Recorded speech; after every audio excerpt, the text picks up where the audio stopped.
107. Let's talk Bears. We're the home of the Bears here at Fox 32. We had that big preseason game 2 win, 38-0. We talked to Luke Canellis yesterday, got him all riled up because I mentioned the word Super Bowl. Cassie Carlson's on the line with us now. How do you feel when I say Super Bowl, Cassie? Super Bowl, yeah. I think everyone keeps reiterating that it is just the preseason. Let's remember that. So I don't know if you remember back to the Matt Eberflus era. I can't remember his record exactly in the preseason, but it did not quite translate to the regular season. However, I think you have to feel confident and good with what you saw from the first team offense specifically and Caleb Williams as they marched down that opening drive going, 92 yards, 107 passing yards, finding Olamide Zaccheaus for a catch and run touchdown, and hitting his tight ends as well. And that's part of the progress that Ben Johnson wanted to see. It's part of the progress Caleb Williams wanted to see for himself. And the pre-snap procedure was overall pretty smooth. So there were definitely glimpses of good things that made you excited come week 1 on Monday Night Football against the Minnesota Vikings. Really, you should clarify, really excited. I think Bears fans are now really, really excited from what we saw. Although, didn't Lou point out yesterday that did they win all 3 preseason games last year?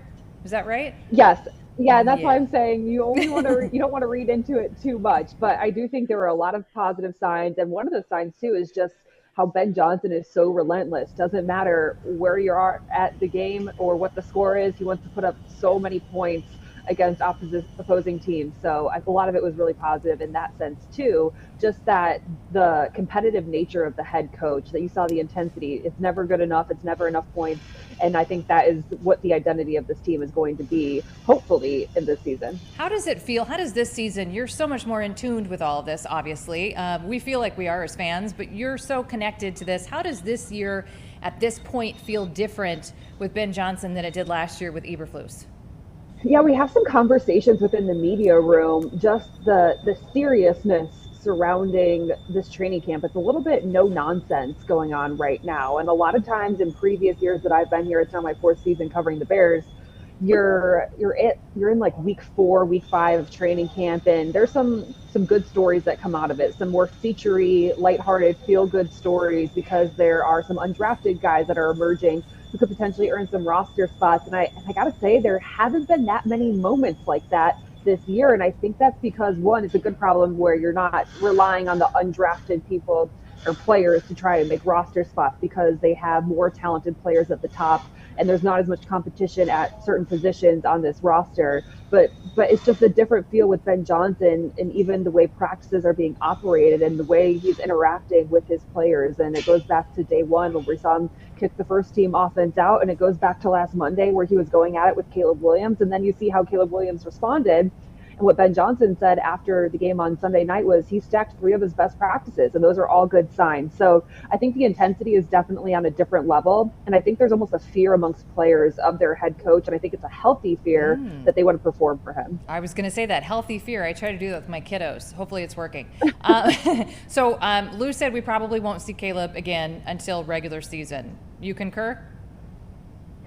So this is an interesting one, too. I would have told you I thought he probably was not going to play in the 3rd preseason game if you were to ask me a couple days ago. Now we hear that the Chiefs are going to be playing their starters in the final preseason game. And so given the fact that Caleb Williams and the starters only played 2 series in that 2nd preseason game, I'm kind of feeling like maybe we'll see them play another 2 series against Kansas City. There's a long stretch of time that goes between that final preseason game as well until week 1, which is going to be a Monday night primetime game for the Bears. So I don't know that Ben Johnson is really looking at what the Chiefs are doing and making his decision based off of that. But I do think it would be good experience given the fact that the Bears' first team offense only played against the Bills' second team defense. It might be beneficial for them to go up against a starting defense like the Kansas City Chiefs and see how they stack up against that. I don't think you need to see every player. We did not see DeAndre Swift play in that first game that they played in last week. We did not see them play Joe Tooney, who's obviously a veteran offensive lineman. Even on the defensive side, no Grady Jarrett. So I think there's select players that probably wouldn't play if they were to play their starters. I kind of feel like you like what you saw from Caleb Williams. Maybe give him 2 more series to go out there and just get him a little bit more ready for what the live game reps are going to look like. But we're not hearing from Ben Johnson today, so that will not be decided until tomorrow, if I had to guess. So we'll have to wait and see. But the Chiefs are playing their starters on Friday's game. That's quite the twist.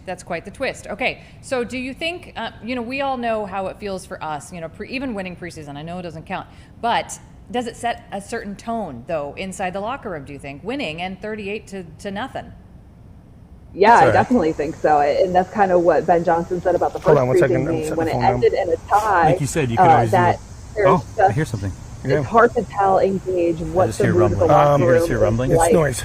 When you're ending But this in a is tie. we're too close here. I don't like. They I want to would go like out to have there had one. and they want to win every single game, regardless if it's a preseason game, if it's a scrimmage. That's just the mentality and competitive nature they want to have. And this goes back to setting the tone and setting the culture of what Ben Johnson is trying to achieve. Because someone asked me in a different interview, they were like, do you think it would be okay if Ben Johnson, who's so strict in these practices, so intense the way he's talking to his players on a day-to-day basis up here at the practice fields at Hallis Hall, was to go out there and say, like, hey guys, it's just a preseason game, don't worry about it, it's fine. And it's like, no, that would totally change the message of what he's trying to achieve, and it would contradict everything that he's said and the kind of team that they want to be. They want to walk into every situation prepared. He said they don't want to be a palms up team.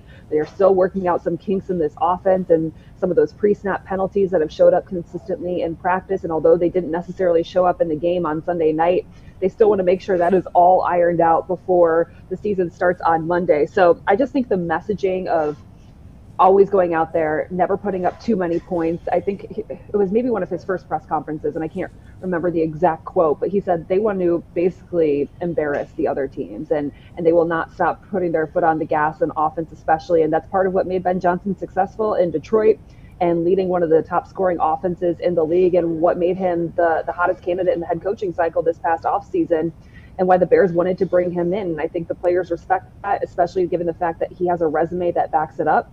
And so I think that intentionality, the intensity, it doesn't matter the situation, because we've seen it in practice too, and I'm sure it shows up in meetings and walkthroughs as well. It's always there with Ben Johnson, and that's going to be the consistent messaging this season, regardless of the situation. No nonsense. Okay, interesting. It's going to be a really fun season to watch. So last question, because I know you're a busy lady. What's going on today? Yeah, so today they are having a closed walkthrough, so we will not be seeing any practice today. They're going to go through probably like a 30 or 40 minute walkthrough. Then we will hear from defensive coordinator Dennis Allen along with offensive lineman Theo Benedict. He's an interesting story because he is the latest guy to emerge in this left tackle competition.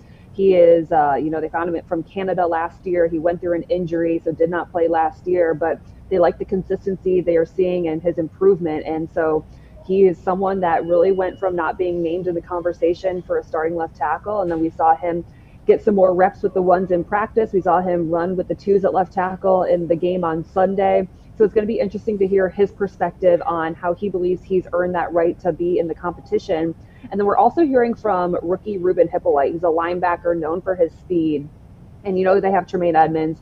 They have TJ Edwards. They said in this scheme, they're looking for the third best linebacker. And could that be someone like Ruben Hippolyte, who's made some plays in the joint practices? And he was a guy who has a chip on his shoulder because he wasn't invited to the draft combine back in, I think that was February. And he was like, I just want to be an inspiration for all those guys who don't get those invites to the draft combine and feel like they have to pave their own way to make it in the NFL. Then he ends up getting drafted, and we'll see if he's going to make this roster. Roster cut down day is in about a week. So there's a lot of stories that are going to be exciting. I'm talking to Ian Wheeler, a running back who tore his ACL in the final preseason game last year against the Kansas City Chiefs. So fitting that it's kind of like repeating itself a little bit this upcoming Friday. Talking to him as he tries to make this roster as well. There's a running back room right now where they have DeAndre Swift, they have Kyle Monungai, their 7th round draft pick, but there's still some areas where they could use some more backs to be more productive in the run game that we know Ben Johnson wants to rely on in his offense. So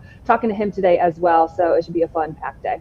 Okay, Cassie Carlson, you're just a wealth of knowledge. And basically what I heard was Caleb might play again before the regular season. We'll see. We'll see. All right. To be determined. Cassie Carlson, she'll have more at 459 on Fox 32.